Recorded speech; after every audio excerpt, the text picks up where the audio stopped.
Nos esportes coletivos, os países são representados por suas seleções, né? Por exemplo, a gente está acostumado aí a ver a seleção brasileira de futebol jogando, a seleção brasileira de vôlei em quadra. Então, as vagas para a seleção do país. Então, não tem a vaga para o jogador em si, especificamente. Por exemplo, nós temos a seleção brasileira de vôlei classificada, mas quem vai definir os atletas é o treinador, né, na hora da convocação. Enquanto que nos esportes individuais, muitas vezes nós temos a vaga para o Brasil, e aí o melhor brasileiro vai, ou às vezes nós temos a vaga para o atleta, porque o atleta foi lá e conseguiu o índice da prova e ele vai para competir naquela prova.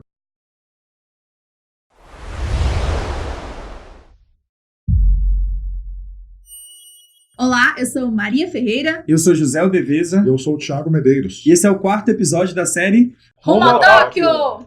Nesse episódio, a gente vai falar sobre as modalidades de esportes que vão ser disputados em Tóquio em 2020. E são 33 esportes ao todo nessas Olimpíadas. Tem aí estreia de basquete, tem estreia de skate, que é muito legal a gente acompanhar, e a gente pode falar mais pra frente também. Se vocês quiserem saber um pouquinho mais sobre esses esportes, comenta aqui que a gente também pode falar nos próximos episódios. E para começar, Thiago, onde é que os atletas brasileiros têm vagas já garantidas aí nas Olimpíadas de 2020? Temos em várias modalidades e cada dia mais, viu, Maria? Cada dia mais, José. Porque temos aí mais de 100 atletas já com vagas garantidas, tanto em modalidades coletivas, como também em esportes individuais. Aí podemos destacar alguns dos mais tradicionais brasileiros: futebol feminino, vôlei masculino e feminino de quadra. Também temos aí vagas na canoagem, no judô, no taekwondo, vários esportes que nós já garantimos vaga em Tóquio e com esperança de medalha. Entendi. Eu acho que, para que a gente possa entender, eu acho que quem está ouvindo também gostaria de saber um pouco mais isso. Como é que funciona? Como é que um atleta que está aqui no Brasil, ele pode se classificar e conseguir uma vaga nas Olimpíadas? Como é que funciona esse processo? Cada esporte vai ter a sua regra diferente para classificar. Por exemplo, cada esporte vai ter um número de atletas ou de seleções que suporta na Olimpíada. Por exemplo, o futebol, se não me engano, são 12 seleções que vão disputar os Jogos Olímpicos. Então você tem disputas por continente e você tem vagas também distribuídas em campeonatos mundiais. Outros esportes você tem índices para serem atingidos. Então todos os atletas que atingirem determinado índice conseguem a vaga para a Olimpíada. Outros é por ranking. Então os melhores colocados nos rankings mundiais vão para as Olimpíadas, respeitando o limite por país, né? Então aí cada esporte vai ter o seu critério classificatório para os Jogos Olímpicos. E você estava falando também da diferença dos esportes que tem, que são individuais, dos esportes que são coletivos. Exato. Fala um pouquinho pra gente disso. Exato. Nos esportes coletivos, os países são representados por suas seleções, né? Por exemplo, a gente está acostumado aí a ver a seleção brasileira de futebol jogando, a seleção brasileira de vôlei em quadra. Então as vagas para a seleção do país. Então não tem a vaga para o jogador em si, especificamente. Por exemplo, nós temos a seleção brasileira de vôlei classificada, mas quem vai definir os atletas é o treinador, né, na hora da convocação. Enquanto que nos esportes individuais, muitas vezes nós temos a vaga para o Brasil, e aí o melhor brasileiro vai, ou às vezes nós temos a vaga para o atleta, porque o atleta foi lá e conseguiu o índice da prova e ele vai para competir naquela prova. Entendi. Nessa questão da convocação, é esperado pela população, né? Exato. O futebol, como sempre, o país do futebol praticamente, ele cria essa expectativa em cima. Você já sabe mais ou menos, ou você já montou uma seleção que você acha que seria muito boa para que o Brasil representasse nas Olimpíadas? Bom, no futebol nós temos vaga até o momento no feminino. Então nós temos aí 18 atletas brasileiras que vão aos Jogos Olímpicos de Tóquio, convocados aí pela técnica sueca do Brasil. Enquanto que o futebol masculino ainda depende do torneio pré-olímpico, que vai ser disputado em janeiro de 2020. Então, se você está vendo esse vídeo antes de janeiro, ou ouvindo esse áudio antes de janeiro, não sabemos ainda se o futebol masculino do Brasil vai aos Jogos ou não. E aí vai depender disso as convocações, né? No caso do vôlei, nós já garantimos vaga com as duas seleções, masculina e feminina. Então aí esse esporte que geralmente traz medalha para o Brasil, nós temos representante garantido. Vamos esperar. 2020 a gente quer medalha do vôlei, né? Porque é um esporte que tem tomado cada vez mais projeção. E eu acho que é um tema que está criando... Você falou da seleção feminina, está cada vez tomando maior projeção na mídia também, após a última Copa, né? A seleção feminina brasileira teve um destaque, a gente teve um acompanhamento, né? As pessoas estavam torcendo, acompanhando os jogos. Principalmente por estar em televisão aberta, né? Que facilitou bastante essa questão. Isso, você acha que agora nas Olimpíadas a galera vai dar esse suporte, vai continuar torcendo muito, ou você acha que vai dar uma esfriada? Creio que sim, porque até essa edição da Copa do Mundo Feminina, nós tínhamos os Jogos Olímpicos como a principal competição de futebol feminino do mundo. Agora que a Copa do Mundo Feminino tomou uma projeção maior. Então, nós temos aí uma possibilidade boa, né, porque o Brasil tem muito talento nessa área, e se aumentar o apoio, com certeza nós temos uma chance aí de ter uma boa campanha nos Jogos Olímpicos, como já tivemos no passado. Já tivemos medalha de prata, enfim, medalha de bronze. O futebol feminino traz bons resultados aí, historicamente, para o Brasil. Você falou também muito sobre a questão na hora da classificação, da questão dos índices. No último episódio a gente falou como foi a compra dos ingressos, o site que trabalhou com isso. Então, se você quiser saber sobre isso, vai ouvir o nosso último programa ou assistir lá no nosso canal do YouTube, que você vai poder saber um pouco mais. Na questão do atletismo, já tem brasileiro que está se destacando, é um esporte que, como as competições geralmente elas são rápidas, né? Você sabe mais ou menos quem que vai estar, e só que ela tem um pequeno porém, né? Como é na questão dos índices, até ano que vem ainda estão escolhendo mais ou menos quem são os atletas. Você pode dizer mais pra gente, a gente pode esperar que o Brasil vai trazer medalha nessa questão, porque também é um esporte que está tomando mais visibilidade, né? É verdade, principalmente o Brasil tem se destacado nos revezamentos rápidos, provas de pista. Revezamento 4x100 masculino e feminino. Uhum. Então, garantindo vaga nesses revezamentos, nós temos uma boa chance de medalha também. Nas provas de atletismo em geral, cada país pode ter no máximo 3 atletas e um reserva, 3 atletas classificados. Então, isso ajuda principalmente na disputa contra os Estados Unidos, que historicamente tem a seleção mais forte, né, no atletismo, e a Jamaica também. Então, mesmo que eles tenham, por exemplo, 6, 7, 8 atletas atingindo o índice, só 3 vão poder ir para os Jogos Olímpicos. Então, isso aí facilita para ter uma equidade melhor entre os países diferentes, né? Então, é um país, um esporte diferente nesse sentido, por causa dos índices e também pela limitação que dá de atletas para o país. E no caso dos revezamentos, só uma equipe de revezamento por país pode classificar. E esses esportes também, eles são esportes que eles criam nomes, símbolos assim do esporte, né? Que é o caso do Usain Bolt. No Brasil, você sabe se a gente tem um nome que vai representar alguma coisa assim desse sentido? Assim, no atletismo, nós temos possibilidades, sim, de surpresas, né? Nós não temos nenhum favorito. Entendi. A medalha, mas temos possibilidades de surpresa. A gente falou no último episódio também da Nathalie, né? Na esgrima, do Isaquias. Do Isaquias, na canoagem também. E o Thiago estava falando pra gente que muitas vezes surgem direto muito brasileiro em competições que a gente nem sabe que existem, mas eles aparecem e do nada começam a fazer sucesso, né? A gente tem algum exemplo disso aí? Acontece porque a gente tem aqueles esportes que a gente espera medalha, né? Que a gente já vai esperando medalha. Mas também sempre tem alguma surpresa do Brasil lá pelo caminho.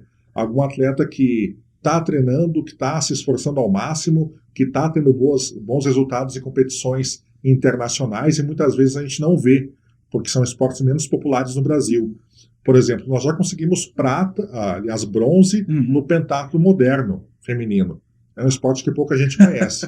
Né? Já conseguimos medalha de prata na última edição, Rio 2016, no tiro esportivo, que também é um esporte pouco conhecido no Brasil. Conhecido, exatamente. E que a gente também não sabia que tinha aqui. Exatamente. Então, sempre a gente tem uma possibilidade. Antes de Londres, 2012, pouca gente sabia que o Brasil tinha destaque na ginástica artística na prova de argolas. E nós fomos lá e ganhamos o ouro, né?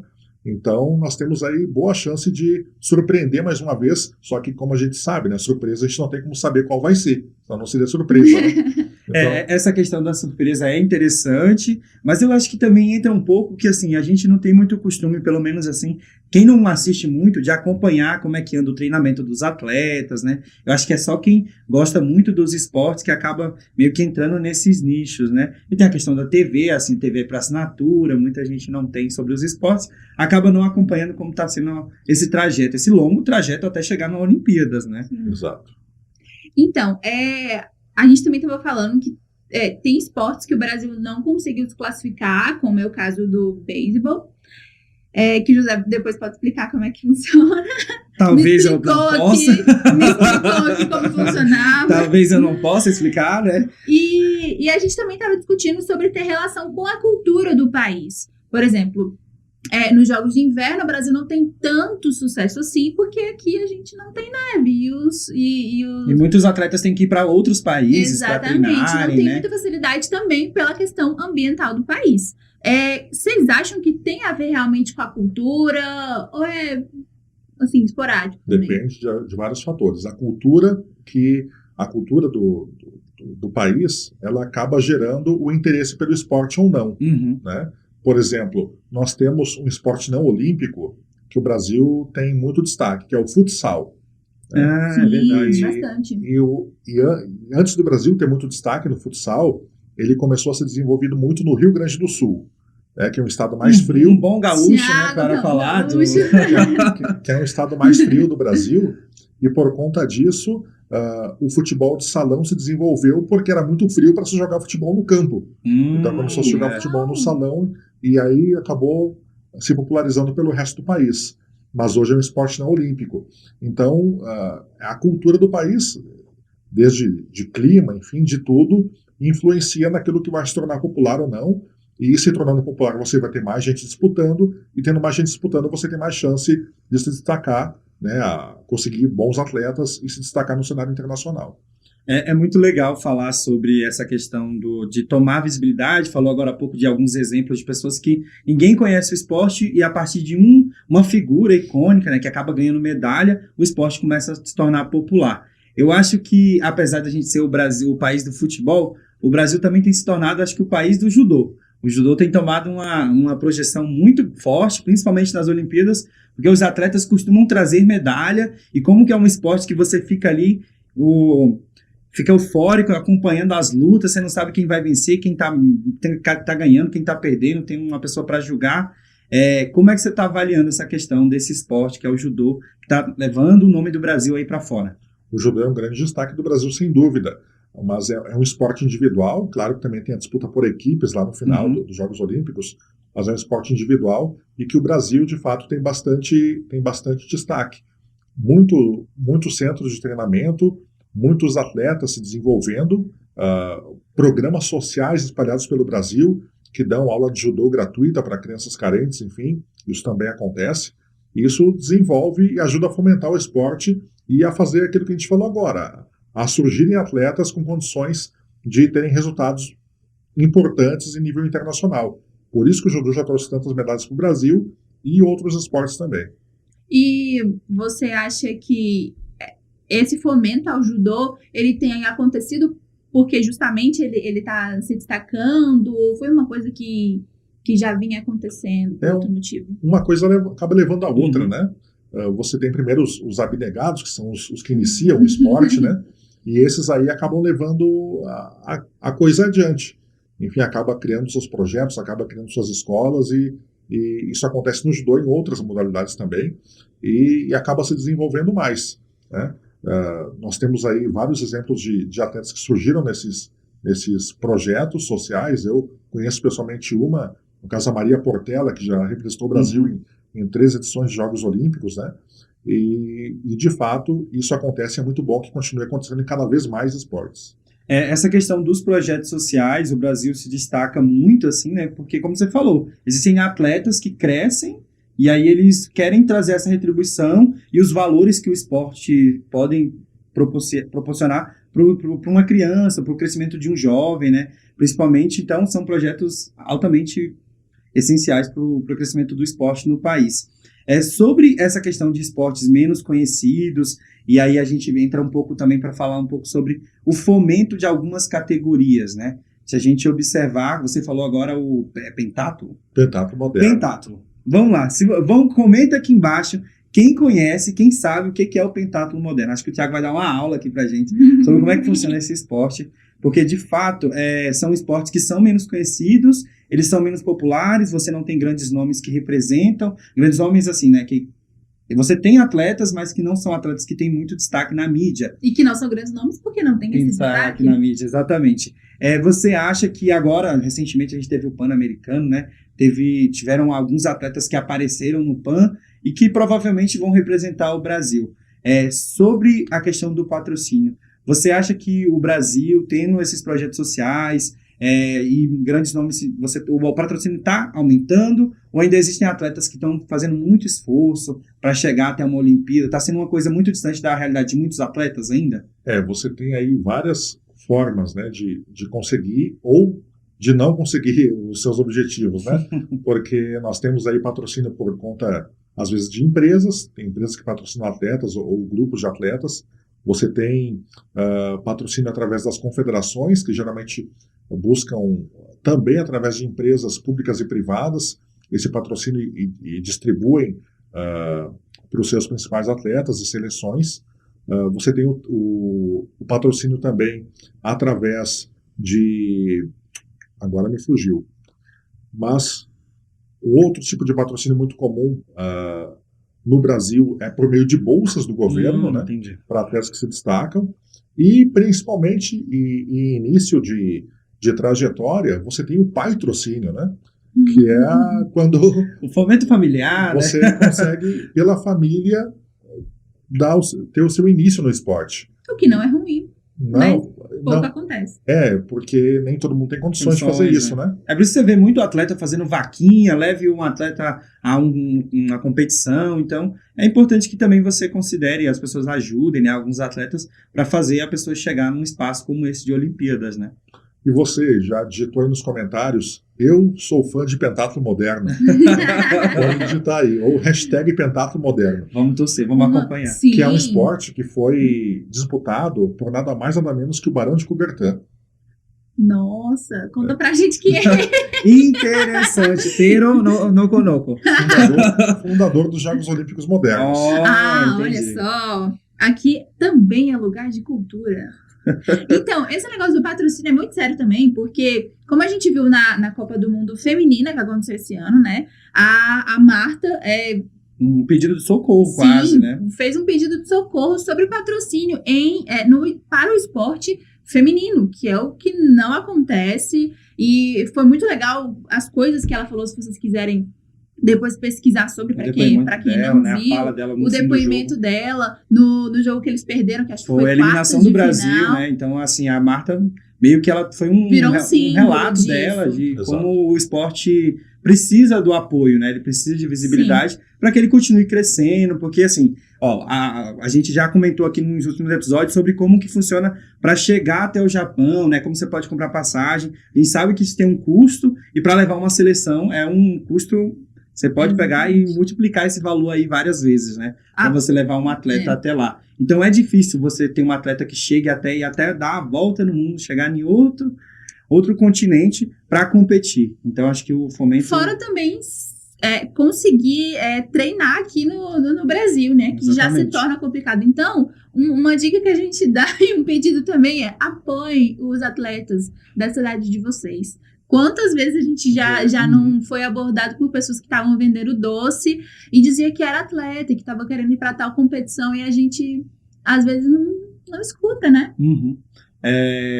Acho que a gente, pegando esse gancho, eu acho que a gente tem que falar do Pan-Americano, que eu acho que é quase que a entrada do que está chegando às Olimpíadas, né? A nossa entrada do jantar das Olimpíadas aí. O que você observou? O Brasil estava bem colocado, ele estava se destacando, ele vai chegar nas Olimpíadas com todo o gás, ou foi um país que foi meio neutro? Porque eu estive observando que o Brasil deu uma... Pela primeira vez o Brasil ficou em segundo lugar no quadro de medalhas, né? Olimpíadas, vamos que vamos, né? E a gente tem que, claro, ter aquele aquela análise de comemorar, obviamente, pelo resultado histórico numa edição de Jogos Pan-Americanos, e também saber filtrar até onde que essa concorrência aqui nas Américas representa um pouco de como vai ser a concorrência com o resto do mundo. Sim. Né? Porque não necessariamente o resultado vai se repetir, mas nós esperamos que o Brasil tenha uma boa classificação no quadro de medalhas das Olimpíadas, mas é óbvio que vai ser um número muito inferior ao que foi nos Jogos Pan-Americanos, porque o nível de exigência vai ser muito maior, competindo contra europeus, contra asiáticos, enfim, contra outras potências que não participam, é claro, aqui dos Jogos Pan-Americanos, não participaram aqui em Lima. Né? E até porque também tem modalidades que nem sempre são as mesmas, né? E as regras nem sempre são as mesmas também.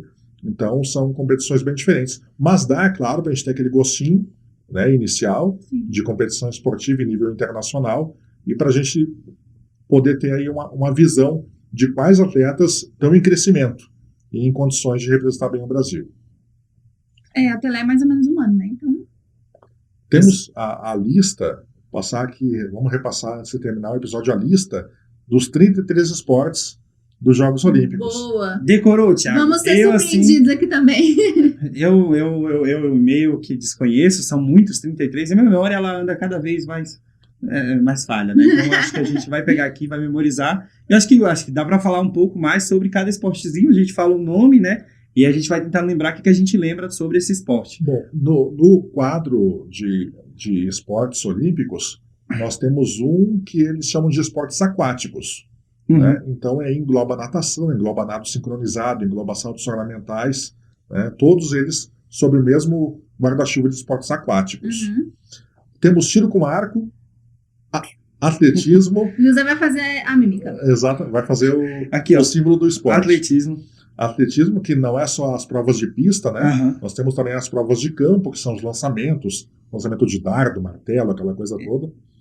Beisebol e softball. Que o Brasil, a gente comentou, foi eliminado, né? Mas entrou naquela história, né? Tipo, eu particularmente, ou você, quem tá conhecendo a seleção brasileira de beisebol, acho que a gente precisa correr atrás aí pra saber quem são essa galera. Se você joga beisebol no Brasil, comente aqui embaixo. Comente aqui se você joga beisebol. Eu jogo beisebol. Manda o seu relato pra gente.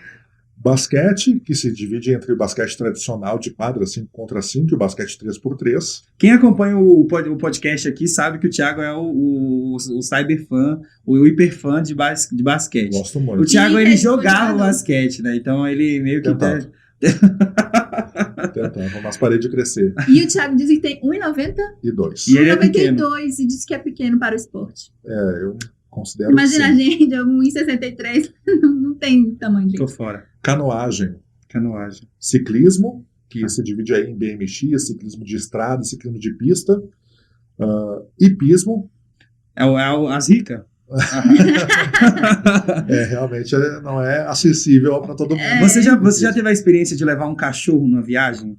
Agora você imagina levar um cavalo para Tóquio. Exatamente. Calcula isso daí.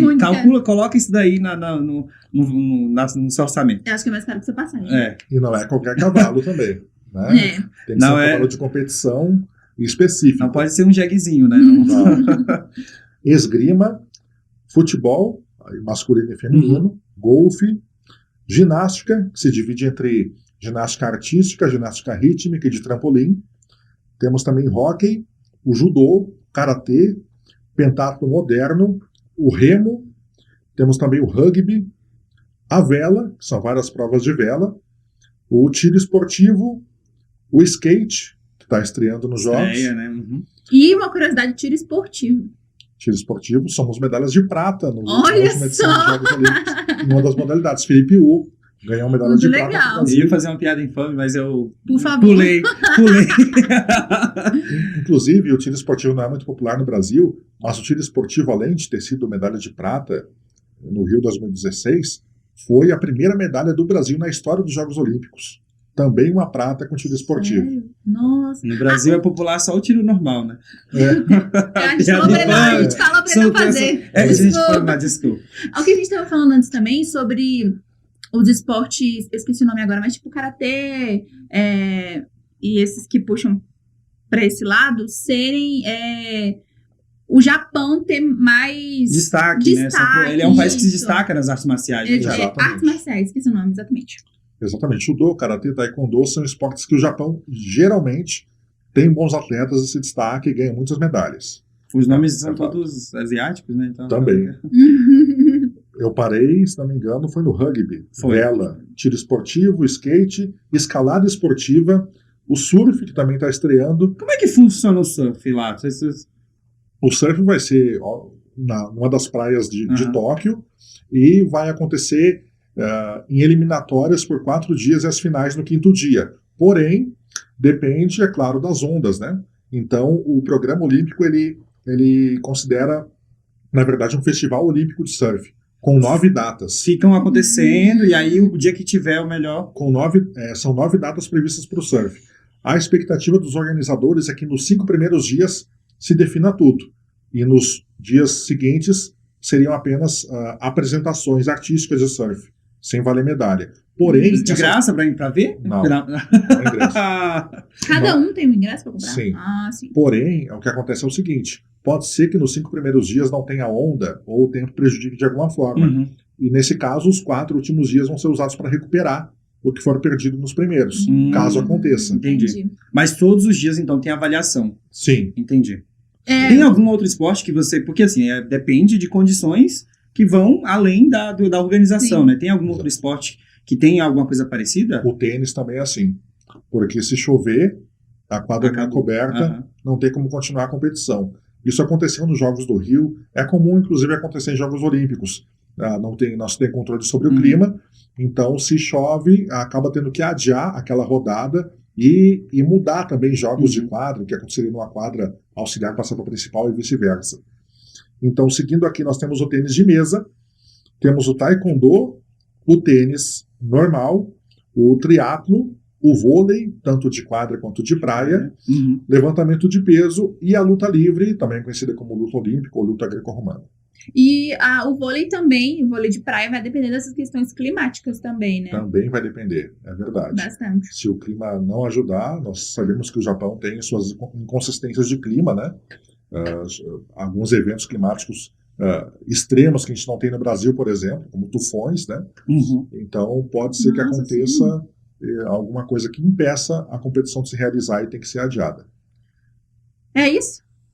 Creio que sim. Listamos aqui todos os esportes. Agora você sabe Você que é fã, você vai comentar aí qual o esporte que você está ansioso para ver nessas Olimpíadas, né? Eu acho que é importante lembrar que essa série já está no seu 4º episódio. Exato. E que você que está ouvindo o nosso podcast tem uma transmissão, um vídeo, você pode ver os nossos rostinhos lindos, né? Esses pãezinhos que estão aqui. E aí você vai poder assistir lá no canal do Thiago Medeiros, blog Thiago Medeiros no YouTube também. E no episódio anterior, a gente também falou sobre os ingressos que ele já comprou, vários esportes desse. Ele comprou de 10 esportes. Ele vai assistir 10 esportes, por enquanto, né? E aí você pode conferir também. E você vai aprender, além disso, como planejar sua viagem, que a gente também falou aqui.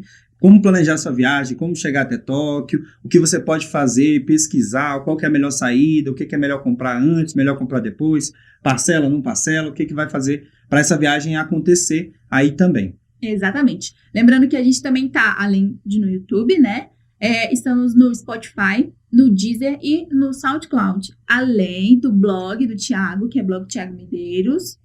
E o Instagram também, que é blog Thiago Medeiros. Bom, e pessoal, só para completar uma informação que achei que quase que esqueço de dizer aqui, porque nós temos as competições de futebol, certo? Verdade. E essas são as únicas competições que não vão acontecer somente em Tóquio, vão acontecer em várias cidades do Japão. Assim como no Brasil tivemos jogos em Brasília, tinha um azarão de futebol, entendi. Em Manaus também, em São Paulo, no Japão, também acontecerão jogos de futebol em outros lugares que não somente na capital, Tóquio. Né? Temos, por exemplo, em Kashima, que é uma cidade que fica a cerca de 1 hora de Tóquio, que tem o tradicional estádio do Kashima Antlers. Temos também em Yokohama, em Saitama, em Miyagi e em Sapporo, que são cidades aí próximas. São mais ou menos metropolitanas? Não exatamente, são em outras regiões do Japão. Entendi. Vai ter que fazer uma viagenzinha aí. Então, Mas é acho que vale a pena, né? Conhecer um pouco mais do Sim. país, né? E é bom certeza. também para não marcar outras competições no mesmo dia dos jogos de futebol, porque a locomoção não vai ser tão legal, né? Exatamente, vai ser um pouquinho mais difícil. Mas É tudo isso. aproveitado. Maravilha. Eu espero que vocês continuem acompanhando essa série aí. Vai ter muita coisa falando sobre as Olimpíadas de Tóquio. Desculpa, José, mas se você também tiver dúvidas, alguma que não ficou muito bem explicada, ou se você tiver outras além do que a gente falou aqui, é muito legal que você também comente, manda áudio pra gente, fala nos comentários, que a gente traz sua dúvida pra cá e vai responder. E se você tiver alguma sugestão de tema, também pode mandar lá no Instagram do Pode mandar. Thiago Medeiros ou aqui no Nos canal do comentários YouTube, mesmo. que vai funcionar muito bem. Valeu então, pessoal. Tchau! Até o a próxima, próximo. gente. Tchau, tchau.